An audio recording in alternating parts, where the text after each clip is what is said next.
The dust cloud rising from Yates Fletcher's failing orchard could be seen from half a mile away, a testament to how dry the land had become in Julian, California, during the scorching summer of 1882. He stood among the rows of apple trees he had planted 3 years prior, their branches barren and skeletal despite the season when fruit should have been swelling toward harvest, and wondered if God himself had turned away from this patch of earth. The irrigation ditches he had dug with his own calloused hands ran empty, the creek that fed them reduced to a trickle, and every morning he woke with the hollow understanding that his dream of transforming this land into something prosperous was slipping through his fingers like sand. Yates was 26 years old, tall and broad-shouldered from years of ranch work before he had saved enough to buy this property. His face had been weathered by sun and wind into something that women in town occasionally called handsome, though he paid little attention to such things. His focus had been singular: make this orchard thrive, prove to himself and everyone else that he was more than just another drifter cowboy. His dark hair fell to his collar, perpetually dusty, and his gray eyes held a determination that bordered on stubbornness. He wore the same clothes most days: worn denim trousers, a faded blue shirt, and boots that had been resoled twice.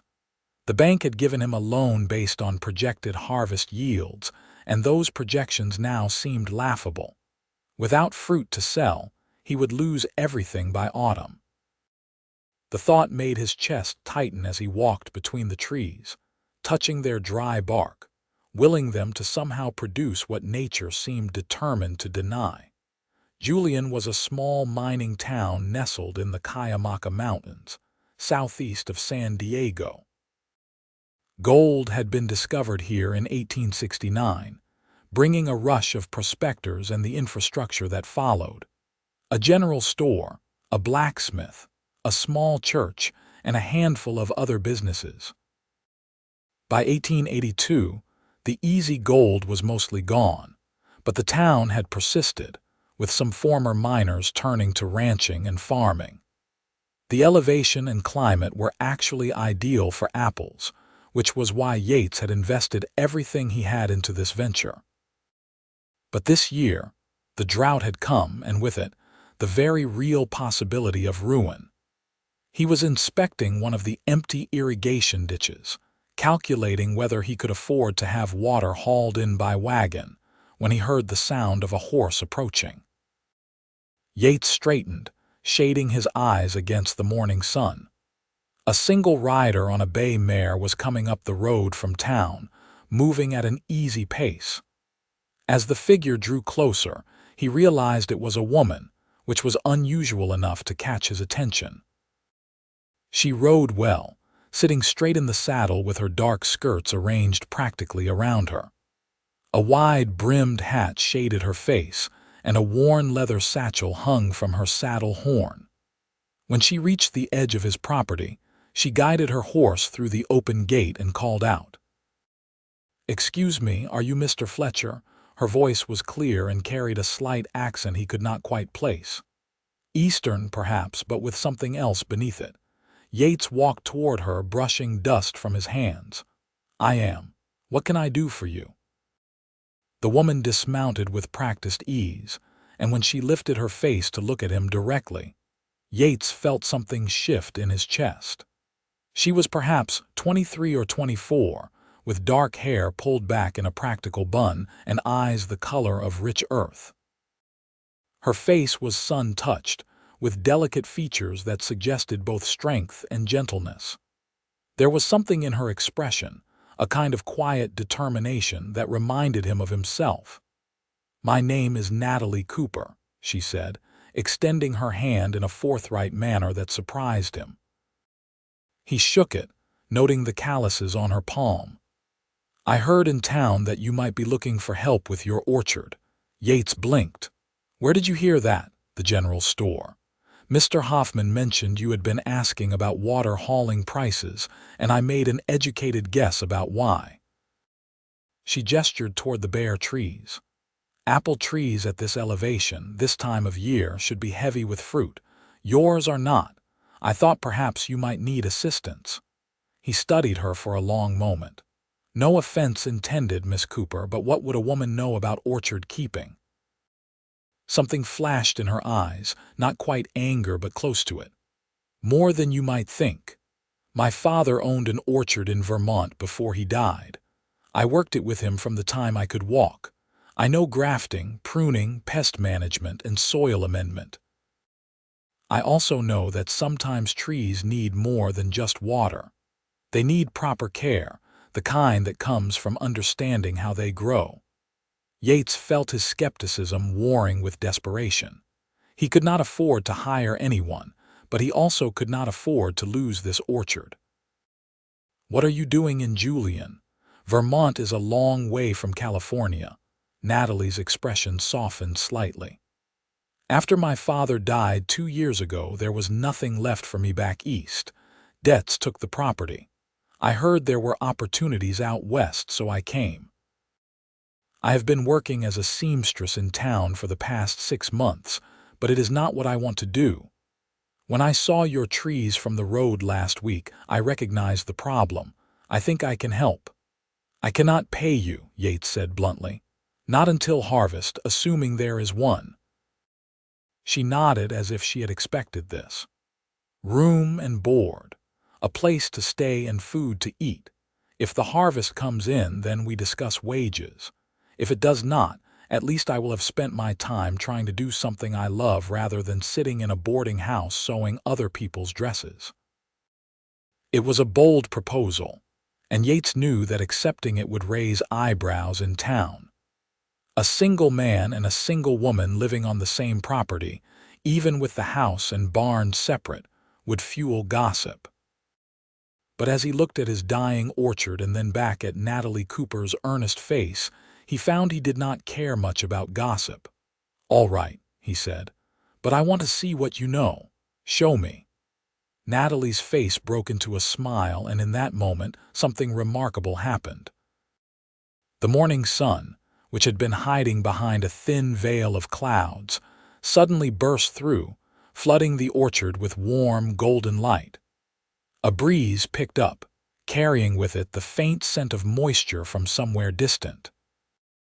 And as Yates looked past Natalie toward his trees, he could have sworn he saw the faintest hint of green buds beginning to swell on the nearest branches. He blinked, certain he was imagining it, but Natalie had turned to follow his gaze. She walked toward the tree, reaching up to touch one of the branches with gentle fingers. They are not dead, she said quietly. They are dormant, waiting. Trees are resilient, Mr. Fletcher. Sometimes they just need the right encouragement. Over the next several days, Natalie proved herself as capable as she had claimed. She moved into the small barn loft, which Yates helped her convert into a modest but comfortable living space. He found himself surprised by how easily she adapted to the work, how she approached each task with a kind of quiet confidence that put him at ease. Her first action was to examine the soil around each tree, digging small test holes and studying the earth. She declared it too compacted, lacking in nutrients, and immediately set about creating a fertilizer mixture from composted materials she gathered from around the property. She had Yates help her haul in organic matter from the surrounding countryside, leaf litter from the mountain oaks, well-rotted material from an abandoned homestead nearby, and even manure from the few chickens and the old horse he kept. The soil is the foundation, she explained as they worked side by side one afternoon. Water is important, yes, but if the soil cannot hold it, cannot feed the roots what they need, the water alone will not save them. Yates found himself listening more than talking, absorbing her knowledge. He had approached orchard keeping like he approached everything else, with determination and hard work. But Natalie brought something different, a kind of intuitive understanding of the living systems around them. They fell into a rhythm. Mornings began early, before the sun grew too fierce. They would work on the irrigation system, trying to maximize what little water they had. Natalie showed him how to create small basins around each tree to catch and hold moisture. Midday, when the heat became oppressive, they would retreat to the shade of the house porch, where Natalie would mend clothes or prepare food while Yates tended to other ranch tasks. Evenings were when Yates found himself looking forward to most. They would sit on the porch as the sun set, eating simple meals and talking. Natalie spoke of Vermont, of the changing seasons there, of her father and the lessons he had taught her. Yates talked about his years as a ranch hand, the dream that had driven him to buy this land, the fear that he might fail. "You will not fail," Natalie said one evening, her voice firm. "I have seen worse situations than this. Trees want to live, want to produce. We just have to help them." "You sound certain," Yates replied, watching the way the fading light caught in her dark hair. "I am." She turned to look at him, and their eyes met. "Some things you just know deep down. This orchard will give you your harvest." 3 weeks after Natalie's arrival, the impossible began to happen. The trees, which had looked like dead wood for months, started to bud. Small at first, barely noticeable but unmistakable. Green shoots emerged from the branches, and within days, tiny leaves began to unfurl. Yates stood in the orchard one morning, staring in disbelief, as Natalie moved among the trees with a satisfied expression. "How?" he asked simply. She smiled, that same smile she had given him the first day, the one that seemed to carry its own light. "I told you, they were waiting. We gave them what they needed." But Yates suspected it was more than that. He had worked this land for 3 years, had tried everything he could think of, and the trees had remained barren. Natalie had been here less than a month, and suddenly everything was changing.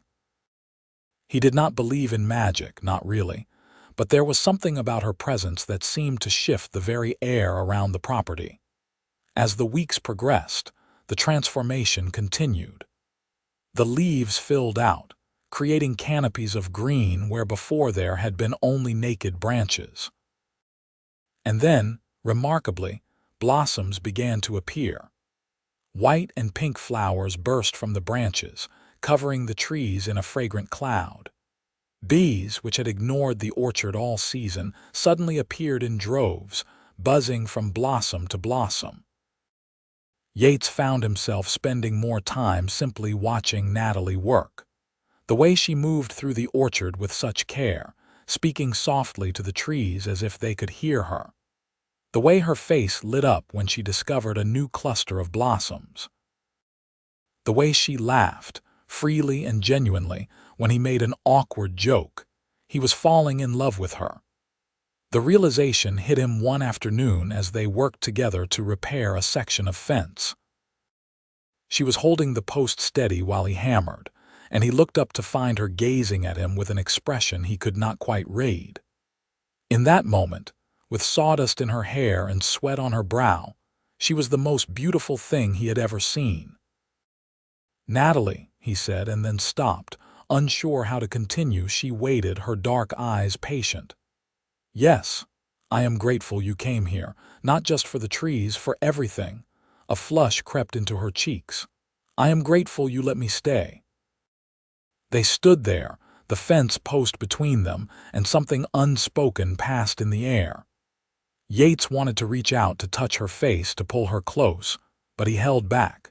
She was here as an employee of sorts. He had no right to complicate things with his feelings. But that night, as he lay in his bed staring at the ceiling, he allowed himself to imagine a future where the orchard thrived and Natalie stayed, not as a hired hand but as something more. The thought filled him with both hope and fear. The next morning, Yates rode into town for supplies. Julian's main street was busy with the usual activity. Miners heading to their claims, ranchers conducting business, women shopping at the general store. As he tied his horse outside Hoffman's store, he noticed several men looking at him with expressions ranging from curiosity to disapproval. Inside, Arnold Hoffman, the storekeeper, greeted him with a knowing look. "Morning, Yates. How is your orchard doing?" "Better than expected," Yates replied, gathering the items he needed. "Much better." "I hear you have help now," Hoffman said, his tone carefully neutral. "Miss Cooper, is it?" Word traveled fast in a small town. Yates kept his expression even. "She knows orchard work. She has been invaluable." "I am sure she has," Hoffman said, and there was something in his voice that made Yates look up sharply. "Just be careful, son. People talk, and not always kindly." Yates felt anger flash through him. "There is nothing improper happening on my property." "I did not say there was. I am just advising caution. Miss Cooper is a good woman from what I have seen, but you know how folks are. A man and a woman, unmarried, living on the same land. It gives people ideas." Yates paid for his supplies and left without another word, but the conversation gnawed at him. He had been so focused on the orchard, on the miracle of its revival, that he had not thought much about how it must look to outsiders. But more than his own reputation, he worried about Natalie's. Women were judged more harshly for such things, and the last thing he wanted was to damage her standing in the community. When he returned to the orchard, he found Natalie kneeling by one of the trees, carefully tying up a low branch that had been drooping. She looked up as he approached, shading her eyes against the sun. "Everything all right? You look troubled." Yates dismounted and unloaded the supplies before answering. "People in town are talking about you staying here." Natalie's expression did not change. "Let them talk. It could affect your reputation." She stood, brushing dirt from her skirts. "My reputation was already unusual the moment I came west alone. I am not concerned with gossip, Yates. Are you asking me to leave?" "No," he said quickly, perhaps too quickly. "No, I just wanted you to know, to be aware." Natalie stepped closer, and he caught the scent of apple blossoms that seemed to cling to her. "I am aware. I have been aware since the day I made the offer. But this work, this place, it matters more to me than what small-minded people might say. Unless it matters to you." "It does not," Yates said firmly. "You are welcome here for as long as you want to stay." Something shifted in her expression, a softening around her eyes. "Good, because I have no intention of leaving." The summer deepened, and the orchard continued its miraculous recovery. The blossoms gave way to tiny fruit, which swelled day by day under Natalie's watchful care. She taught Yates about thinning, about removing some of the fruit so that the remaining apples would grow larger and healthier. Together, they pruned and weeded, monitored for pests, and celebrated each small victory. But it was not just the orchard that was growing. The connection between Yates and Natalie deepened with each passing day. They developed an easy companionship, finishing each other's sentences, working in comfortable silence, sharing private jokes that no one else would understand. One evening, after a particularly long day, they sat on the porch as usual. The sky was painted in shades of orange and purple, and a cool breeze drifted down from the mountains. Natalie had prepared a simple stew, and they ate from tin bowls, their shoulders nearly touching. "Tell me something," Natalie said suddenly. "Why did you choose this, orchard keeping? You said you were a ranch hand before." Yates set down his bowl, considering the question. "I suppose I wanted something that was mine. When you work for someone else, you are always just a pair of hands, useful but replaceable. I wanted to build something that would last, that would be here long after I am gone. Apple trees can live for decades, did you know that? The idea of planting something that my children, maybe even my grandchildren, could harvest from, that appealed to me. You want children then?" Natalie's voice was soft, curious. "Someday. if I find the right person to have them with. He glanced at her, his heart beating faster. What about you? What do you want? Natalie was quiet for a long moment, staring out at the orchard. I want what my parents had before my mother died. A partnership. Someone who sees me as an equal, who values what I can do. I want land that I can tend and watch grow. I want children, yes, but only with someone who understands that I am more than just a wife and mother, that I have skills and knowledge that matter. You are, Yates said, the words coming out more intensely than he intended. You are all of that and more. Natalie turned to him, and in the fading light her eyes seemed to hold entire worlds. Am I? Yates set down his bowl and shifted to face her fully. His heart was hammering now, but he pressed forward. Natalie, these past months you have brought more than life to these trees. You have changed everything. The way I see this place, the way I see the future. I know this is not what you signed on for, and I know it is complicated, but I need to be honest with you. I have feelings for you, strong feelings. Her breath caught audibly. Yates, you do not have to say anything, he continued quickly. I just needed you to know. Whether you feel the same or not, I want you to stay. I want you to consider this place your home for as long as you will have it. Natalie reached out and took his hand, her fingers warm and slightly rough from work. You foolish man. I have had feelings for you since the day you agreed to let me stay. I thought you were blind to it. Yates felt as if the air had been knocked from his lungs. You have, she laughed, that beautiful free laugh he had come to cherish. Yes. Why do you think I work so hard? Why do you think I care so much about this orchard succeeding? It is not just the trees, Yates. It is you. It is the life we could build here together. He cupped her face in his hands, calloused palms against soft skin, and kissed her. It was gentle at first, tentative, but then she leaned into him and the kiss deepened, full of all the unspoken words between them. When they finally pulled apart, both were breathing hard, and Yates felt as if the world had been remade. We should do this properly, he said, his voice rough. I should court you, ask your permission, be respectful. Natalie smiled, her eyes bright. We have been courting for months, Yates Fletcher. We just did not put a name to it, but if you want to be proper, you can ask me now. Yates took a breath, holding both her hands in his. Natalie Cooper, would you do me the honor of allowing me to court you? With the intention, if you are willing, of marriage. Yes, she said simply. Yes to all of it. They sat together on the porch until the stars came out, talking about everything and nothing, making plans, dreaming out loud. The orchard stood around them in the darkness, the trees heavy now with growing fruit, and Yates thought about how empty his life had been before Natalie arrived. He had been so focused on the harvest, on success and survival, that he had forgotten what it all was supposed to be for. But now he understood.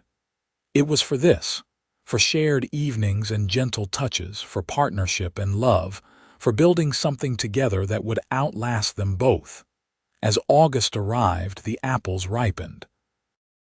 They went from hard green knobs to full, round fruit, with the characteristic red and yellow coloring of good California apples.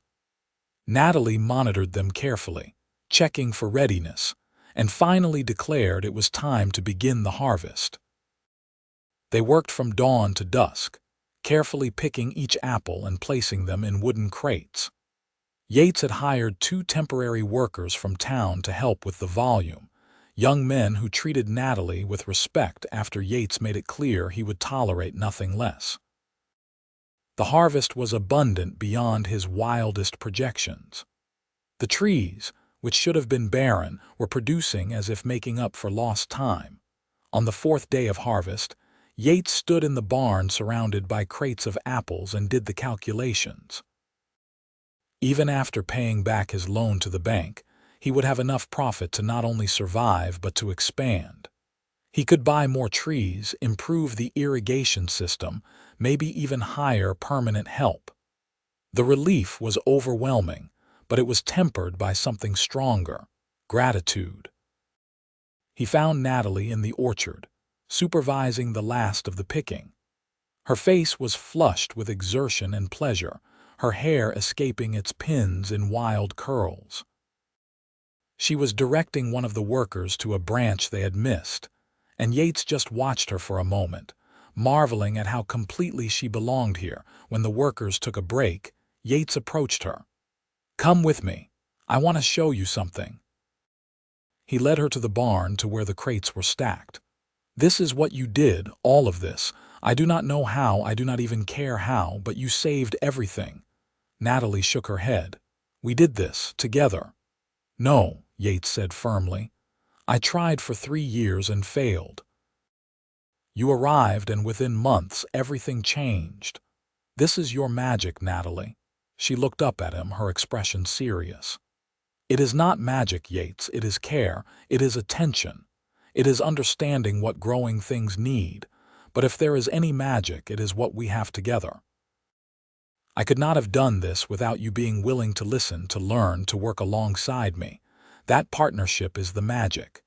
Yates pulled her close, not caring if the workers might see through the barn door. "Marry me. Not someday, not eventually. Soon. As soon as we can arrange it." "Are you proposing to me in a barn full of apples?" Natalie asked, but she was smiling. "I am proposing to you in the middle of our miracle. Say yes." "Yes," she laughed. "Of course, yes." They were married 3 weeks later in Julian's small church. The ceremony was simple, attended by those townspeople who had come to respect their work ethic and who had moved past the earlier gossip. Arnold Hoffman from the general store served as a witness, and his wife, Martha, had helped Natalie sew a simple but beautiful dress of pale blue fabric. Natalie walked down the short aisle alone, having no family to give her away, but she held her head high. When she reached Yates at the altar, he thought his heart might burst from the fullness of it. She was so beautiful, so strong, so entirely herself. The minister, an older man named Reverend Thomas, performed the ceremony with warmth. When he reached the vows, Yates spoke his with complete sincerity, promising to honor and cherish Natalie for all his days. When it was her turn, Natalie's voice was clear and steady as she made her own promises, adding at the end, "I promise to tend our life together the way I tend the orchard, with care, attention, and faith that good things will grow." They sealed their vows with a kiss, and as they turned to face their small gathering of well-wishers, Yates felt a sense of rightness that went bone deep. This woman, this partnership, this life they were building, it was everything he had never known he wanted. The reception was held at the town's small community hall, where Martha Hoffman and several other women had prepared food. There was music from a fiddler, and dancing, and toasts made with apple cider from Yates and Natalie's own first harvest. It was joyful and simple and perfect. As the evening wound down, Yates and Natalie returned to the orchard. Yates had spent the previous week preparing the house properly for a married couple, bringing in a real bed frame from San Diego and making other improvements. The barn loft where Natalie had been living was now converted into a proper storage area. Their wedding night was tender and passionate, years of pent-up longing finally finding release. They came together with an understanding that went beyond physical desire, though that was certainly present. It was a claiming, a binding, a recognition that their lives were now fully intertwined. Afterward, they lay in bed with the windows open, letting the cool mountain air drift over them. Natalie was curled against Yates's side, her head on his chest, and he stroked her hair with gentle fingers. "Tell me what you are thinking," he said softly. "I am thinking about how strange life is. A year ago, I was alone in Vermont, grieving my father, losing everything. I thought my life was over in all the ways that mattered. And now I am here, married to a man I love with an orchard full of fruit and a future full of possibility. It feels like a dream." "If it is a dream, I never want to wake up," Yates replied. He was quiet for a moment, then added, "Do you ever regret coming west, leaving everything you knew?" Natalie propped herself up on one elbow to look at him. "Not for a single moment. Everything I lost led me here to you.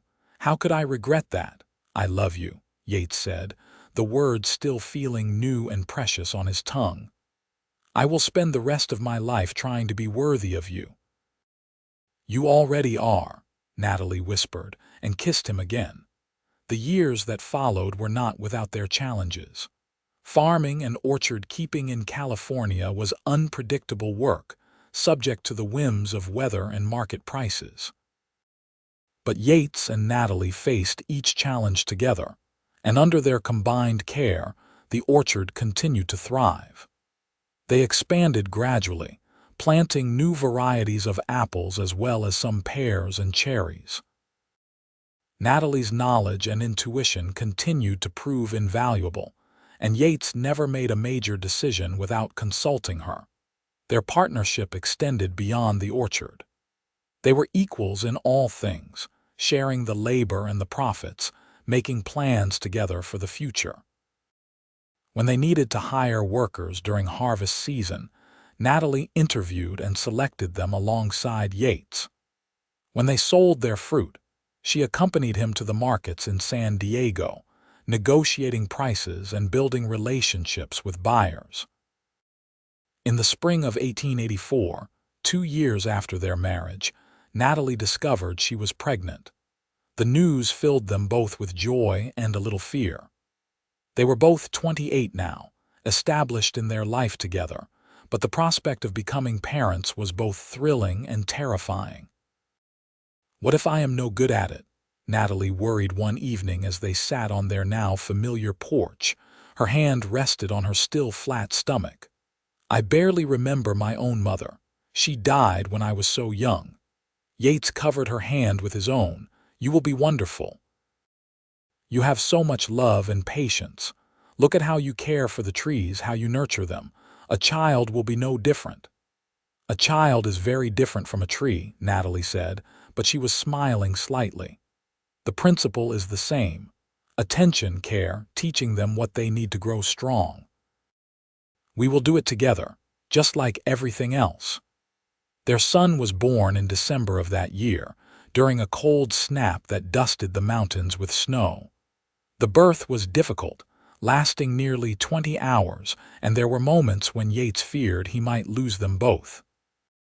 But Natalie was as strong in this as she was in everything, and finally, the baby arrived, screaming lustily. They named him William after Natalie's father.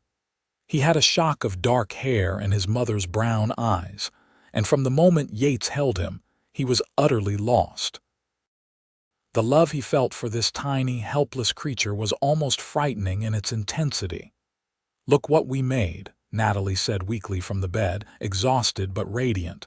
"Look at him, Yates. He is perfect. You are perfect." Yates sat on the edge of the bed, cradling William carefully. "Thank you.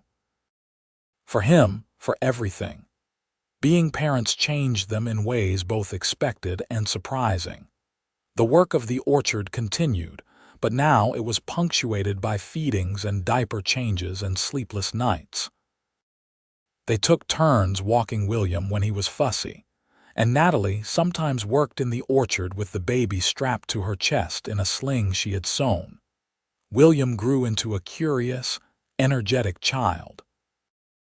By the time he was 3, he was following his parents around the orchard, asking endless questions about the trees and the fruit. Natalie and Yates taught him about the work, letting him help in small ways, and it was clear he had inherited his mother's affinity for growing things. In 1887, when William was 3, Natalie became pregnant again. This time, the pregnancy was easier, and she gave birth to a daughter in the summer. They named her Rose, both for the flowers Natalie loved and for the pink blossoms of the apple trees. Rose was a quieter baby than William had been, content to observe the world with solemn dark eyes. As their children grew, Yates and Natalie's love deepened into something richer and more complex than those early days of passion. They had seen each other through difficult harvests and good ones, through illness and health, through the daily trials of building a life. They had learned each other's rhythms, knew how to comfort and challenge each other, had built a language of looks and touches that needed no words. One evening, when William was 7 and Rose was 4, the family sat together on the porch as they had so many times before. The children were playing a game with small stones, and Natalie was mending one of William's shirts. Yates watched them all, feeling a contentment so deep it was almost painful. "What are you smiling about?" Natalie asked, glancing up from her sewing. "Just thinking about how it all started. How I was standing in this orchard, convinced I was going to lose everything, and then you rode up on that bay mare and offered to help." "Best decision I ever made," Natalie said. "Second best," Yates corrected. "The best was saying yes when I proposed," Natalie laughed. "Semantics." William looked up from his game. "Papa, tell us again about how you and Mama saved the orchard." It was a story they had told many times, but Yates never tired of it. "Well, the trees were bare, not a bit of fruit on them. I thought they were dead, thought I had failed. But then your Mama arrived, and she knew exactly what to do. She taught me about caring for the soil, about patience, about really paying attention to what the trees needed." "But when did the fruit come?" Rose asked, even though she knew the answer. "When your Mama smiled," Yates said, winking at Natalie. "I swear, the first time she really smiled at me, the sun came out and those trees started to bud. It was like magic." "It was not magic," Natalie protested, as she always did. "It was work and knowledge and timing." "It was magic," Yates insisted. "You were the magic." The children giggled, and Natalie shook her head, but she was smiling that same smile, the one that still made Yates's heart skip. As the years continued to pass, the orchard became one of the most successful in the region. Yates and Natalie's reputation for producing high-quality fruit spread, and they were able to command premium prices. They used the profits to improve their property, building a larger house with room for their growing family and future generations. They added a proper barn and storage facilities, and Natalie established a large vegetable garden that fed them year-round.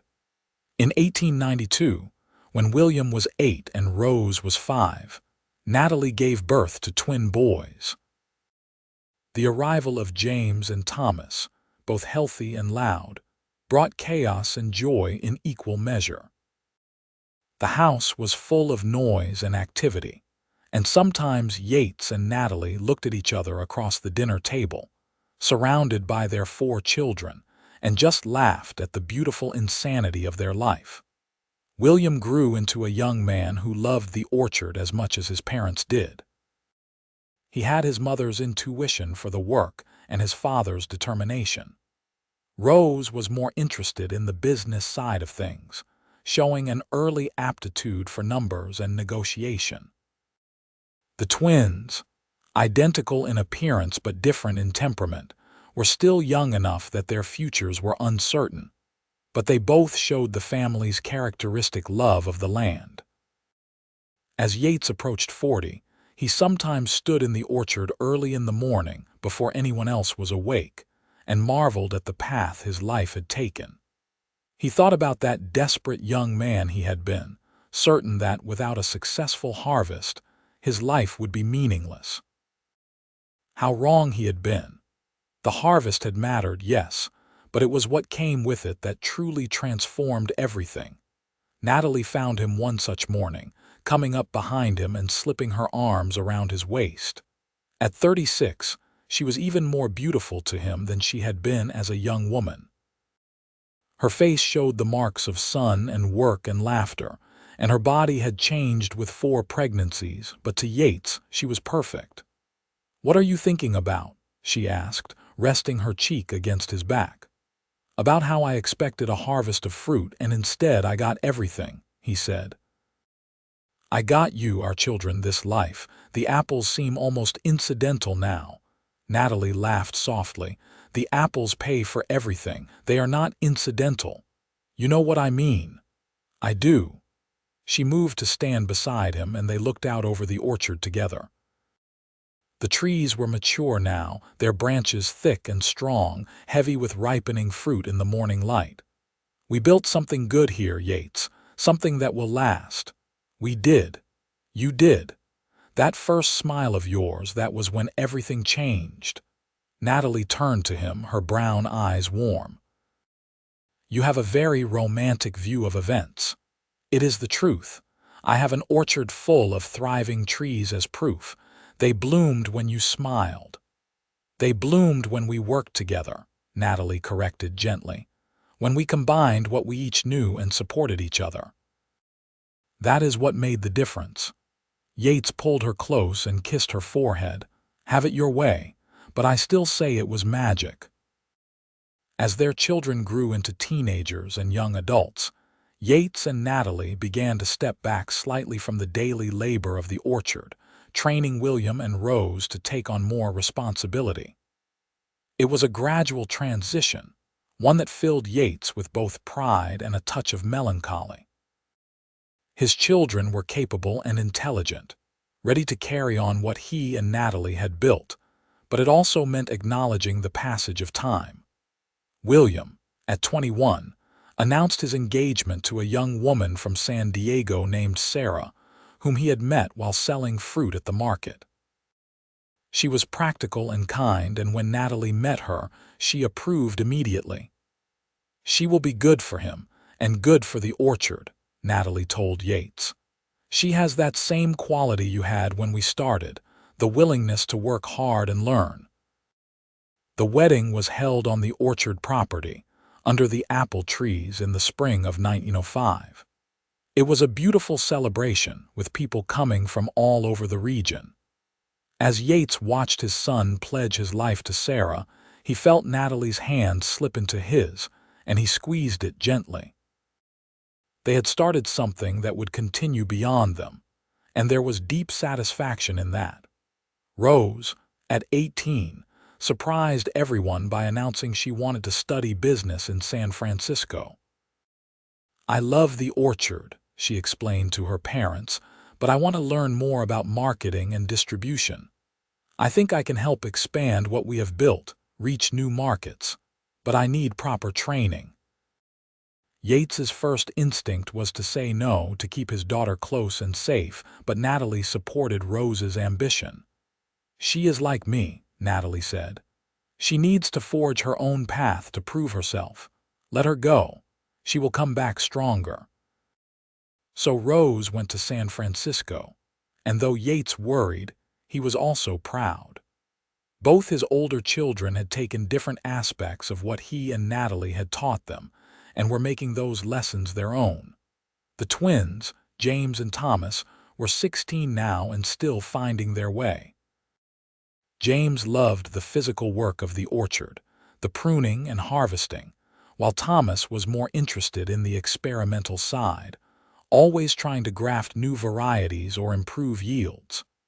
Together, they represented the perfect balance of tradition and innovation. As Yates entered his 50s, his body began to feel the years of hard labor. His back ached more often, and his hands, once so strong and sure, sometimes trembled with early arthritis. But Natalie was there, as she had always been, creating salves and teas to ease his pain, adjusting their work so that he could continue to contribute without overextending himself.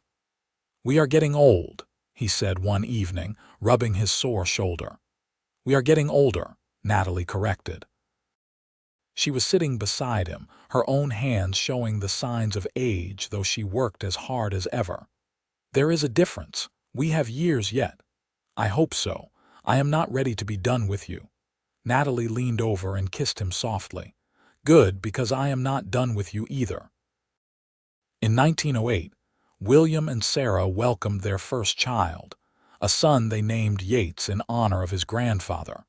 Holding his namesake, Yates felt the full circle of life in a way he never had before. This tiny baby represented the future, the continuation of everything he and Natalie had built. "He is beautiful," Natalie said, standing beside Yates and stroking the baby's soft cheek. "We are grandparents now. How did that happen?" "Very gradually and then all at once," Yates replied. He looked at his wife, seeing the silver in her hair and the lines around her eyes, and loved her more than he ever had. They had built a life, raised a family, created something lasting. And through it all, through every season and every challenge, they had done it together. Rose returned from San Francisco 2 years later with a business degree and a head full of ideas. She had not forgotten the orchard or her family. Instead, she had spent her time learning how to take what they had built and expand it even further. She established new contracts with hotels and restaurants in San Diego and Los Angeles, created a mail-order business for their fruit, and even began experimenting with dried apples and apple products that could be sold year-round. Under Rose's business acumen and William's stewardship of the orchard itself, the family enterprise flourished even more. The twins contributed their own skills, and soon the Fletcher orchard was known throughout Southern California as one of the premier apple producers in the region. Yates and Natalie, now in their mid-50s, spent their days working at a gentler pace, focusing on the aspects of orchard keeping they enjoyed most. For Natalie, that meant tending the oldest trees, the ones that had been there from the beginning, the ones she had coaxed back to life all those years ago. For Yates, it meant teaching his grandchildren, as their numbers grew, about the land and the work. One late summer evening in 1912, 30 years after Natalie had first ridden up to the orchard, she and Yates sat in their usual spot on the porch. They were alone for once, all the children and grandchildren occupied elsewhere, and the quiet was welcome. "Do you remember," Natalie said, "when you told me you wanted to plant something that your grandchildren could harvest from?" "I do," Yates replied. "You got your wish." Little Yates was helping William pick apples yesterday, 3 generations working the same trees. "Thanks to you. None of this would exist without you." Natalie shook her head, but she was smiling. "We have been over this, we did it together." "You are the most stubborn woman I have ever met," Yates said fondly. "That is why you love me. One of many reasons." They sat in comfortable silence for a while, watching the sun set over the orchard. The trees were heavy with fruit again, as they were every year, and the air was sweet with the scent of ripening apples. "Yates," Natalie said quietly, "I want you to know something. These years with you, this life we have built, it has been everything I ever wanted. More than I ever dreamed possible when I was that lonely woman in Vermont, grieving and lost. You gave me a home, a family, a purpose. You gave me love. I could not have asked for more." Yates felt his throat tighten with emotion. "You saved me, Natalie. I was so focused on success, on not failing, that I had forgotten what any of it was for. You taught me that. You taught me to care, to pay attention, to believe in things even when they seemed impossible. You taught me to love." "We taught each other," Natalie said, taking his hand. "That is what marriage is it not? Teaching and learning, growing together." "Like the orchard," Yates said. "Like the orchard," Natalie agreed. As they sat there, holding hands in the fading light, a breeze rustled through the apple trees, carrying with it the promise of another harvest, another season, another year of the life they had built together. Yates thought about that young man he had been, standing among bare trees and expecting to lose everything. He thought about the woman who had arrived with knowledge and hope, and a smile that seemed to carry sunlight. The cowboy had expected a harvest without fruit, had been certain that his dreams were dying. But then she smiled and everything changed. The fruit ripened, yes, but so did something far more precious. Love ripened, family ripened, a whole life ripened into something rich and beautiful and lasting. "I love you," Yates said, the words as true now as they had been the first time he spoke them. "I love you too," Natalie replied, and when she smiled at him, that same smile that had changed everything all those years ago, Yates felt like the luckiest man who had ever lived. The years continued to pass, each one adding new layers to their story. More grandchildren were born, the orchard expanded further, and the Fletcher name became synonymous with quality fruit throughout Southern California. William took over as the primary manager, with Sarah as his capable partner, while Rose ran the business side with impressive efficiency. The twins eventually split their duties, with James managing the physical operations and Thomas developing new strains and techniques. Yates and Natalie moved into a smaller cottage on the property, built by their sons specifically for them. It had large windows overlooking the orchard and a wide porch where they could sit and watch the seasons change. They remained active in the business, offering advice when asked, but mostly they enjoyed the slower pace of their later years.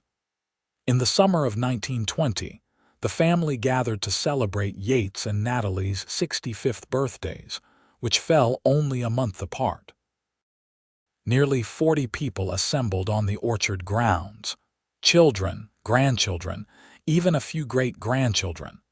Tables were laden with food, much of it made from the orchard's fruit. There was music and laughter and stories told about the old days. At one point, William stood and called for everyone's attention. He raised his glass and said, "To my parents, who taught us that with hard work, knowledge, and love, anything is possible.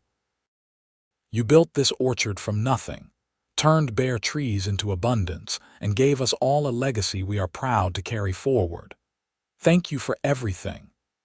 Everyone cheered and drank, and Yates felt Natalie's hand in his, her grip still strong despite the arthritis that plagued them both now. He looked around at all these people, all these lives that existed because he and Natalie had found each other, had chosen each other, had built something together. The magnitude of it was almost overwhelming. Later, when the party had wound down and they were back in their cottage, Natalie said, "That was wonderful but exhausting. I am not as young as I used to be." "None of us are," Yates replied, easing himself into his chair with a slight groan. "But it was good to see everyone together." It was. "Do you ever regret it, Yates? Any of it?" "Not a single moment." "Do you?" Natalie smiled. "No, not one." They sat quietly for a while, each lost in their own memories. Then Yates said, "Remember when you first arrived and told me the trees were not dead, just dormant? That they were waiting for the right encouragement, I remember. I think I was like those trees, dormant, waiting, not even knowing what I needed. And then you came along and gave me that encouragement. You woke me up to life."